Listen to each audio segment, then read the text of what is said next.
में से अगर एक कलर आप निकाल दो तो वापस से सफेद रोशनी नहीं बन सकती। हमारा भारत इसी तरह से है, जिसमें हर रंग के लोग हैं, हर मजहब के लोग हैं, हर कलर के लोग हैं, हर भाषा के लोग हैं। तो पता ये चला ये माला में कई तरह के फूलों की तरह है, यह स्पेक्ट्रम में इंद्रधनुष में 7 रंगों की तरह है। ये 7 रंग मिलकर के सफेद रोशनी बनती है और सफेद रोशनी विभक्त होकर के 7 रंग बनती है। ये एकता, अखंडता, यूनिवर्सल ब्रदरहुड में इसकी मिसाल है, उदाहरण है।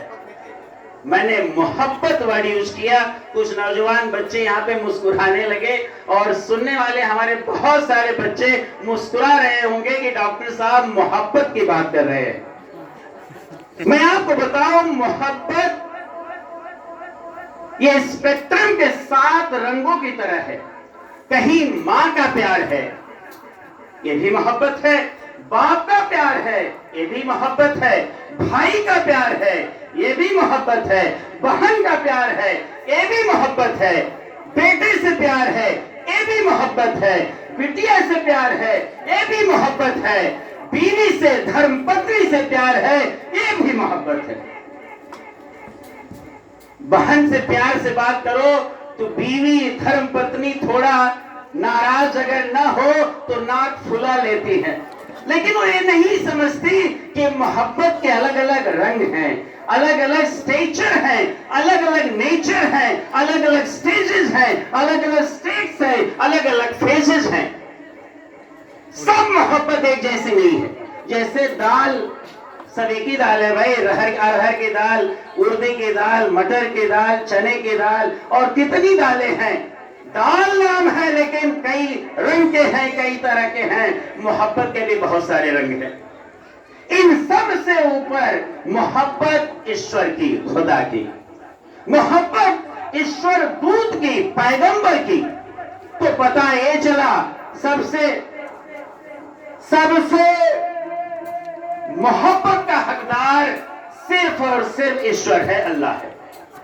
उसके बाद ईश दूत जिसे कहते हैं, जिन्हें पैगंबर कहते हैं, जिन्हें मैसेंजर कहते हैं, जिन्हें नबी कहते हैं, इनका हक है।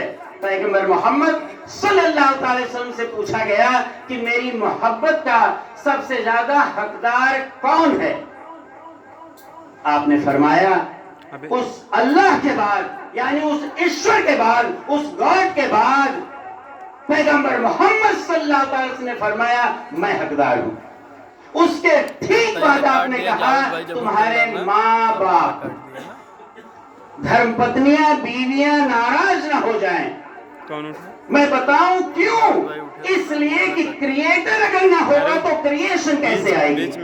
अगर ईश्वर ही ना होगा, अल्लाह ही ना होगा, उसकी रचना ही नहीं होगी तो संरचना कहां से वजूद में आएगी? यानी वो ईश्वर, वो अल्लाह, वो गॉड सबसे ज्यादा मोहब्बत का हकदार है। उसके बाद उसके फॉरेन मिनिस्टर, जिन्हें हम पैगंबर कहते हैं, ईशदूत कहते हैं, नबी कहते हैं, महर्षि कहते हैं, ऋषि कहते हैं। उसके ठीक बाद माँ और बाप। पैगंबर मोहम्मद सल्लल्लाहु अलैहि वसल्लम से पूछा गया कि अगर मेरी माँ और मेरे बाप, गौर से सुनिए, दोनों एक साथ अगर पानी मांगे या हुक्म दे, ऑर्डर करें, तो मैं किसके ऑर्डर को पहले पूरा करूं? आपने फरमाया तेरी मोहब्बत का सबसे ज्यादा हकदार तेरी मां है। फिर आपने पूछा, दूसरी बार भी आपने फरमाया तेरी मां है। तीसरी बार भी आपने फरमाया तेरी मां है। वो चाहते थे कि पिताजी के लिए भी, बाप के लिए भी कुछ मिल जाए। चौथी बार आपने फरमाया कि बाप का भी एहतराम किया करो। वही मदर इज द फर्स्ट। मां का मर्तबा पहले क्यों रखा गया?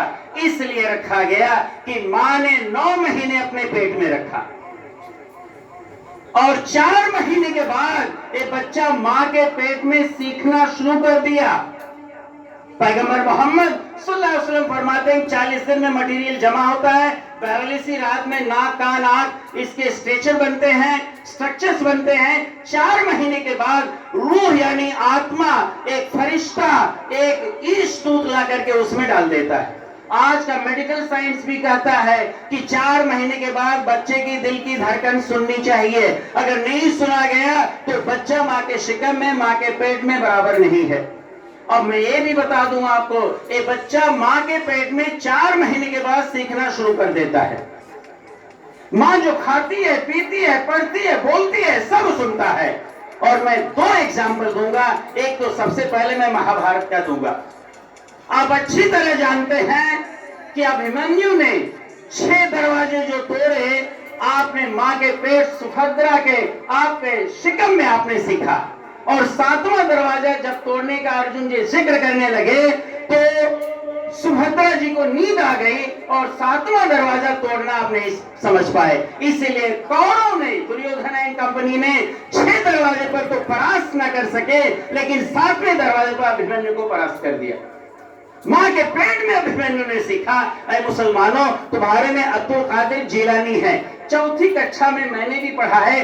40 अशरफियों वाले हिंदी में एक सब्जेक्ट था, एक टॉपिक था, एक चैप्टर था हिंदी लैंग्वेज में कि डाकू हमला करते हैं और बोलते हैं बेटा तुम्हारे पास कुछ है। उन्होंने बता दिए कि 40 गोल्डन कॉइन्स हैं, 40 सोने के सिक्के हैं।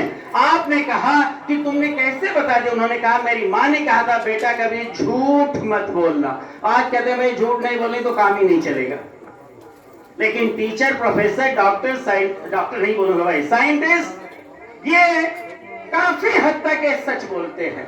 इसलिए बोलते हैं कि उन्हें मालूम है अगर हम सच नहीं बोलेंगे तो कहीं न कहीं जरूर पकड़े जाएंगे। बाकी लोग